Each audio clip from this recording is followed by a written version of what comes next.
শুভনন্দন মাননীয়া, বিষ্ণু মাতার জয়।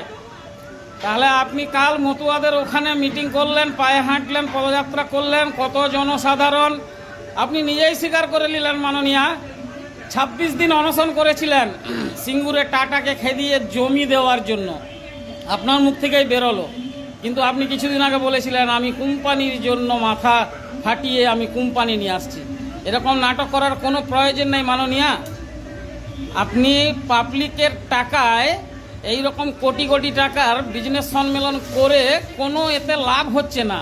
আপনি তো কোম্পানি খেদানে নিয়ে ব্যস্ত। আজ কতগুলো কোম্পানি পশ্চিমবাংলা থেকে গিয়েছে, সব থেকে বড় হচ্ছে টাটা।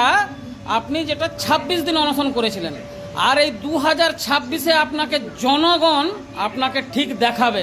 আমি পরিযায়ী শ্রমিক লক্ষ্মীকান্ত বিজয়ওয়াড়া থেকে বলছি, যদি পশ্চিমবাংলার মানুষ বুঝতে পারে, বুঝতে শিখে যে শিল্প যদি চপ হয়, শিল্প যদি ঘাসফুল হয়, শিল্প যদি কচুরিপানা হয়, চপ মুড়ি চা বিক্রি করে যদি যুবকেরা যদি দেশের উন্নতি করতে পারে, পশ্চিমবাংলার মানুষ তা বুঝিয়ে দেবে তোমাকে।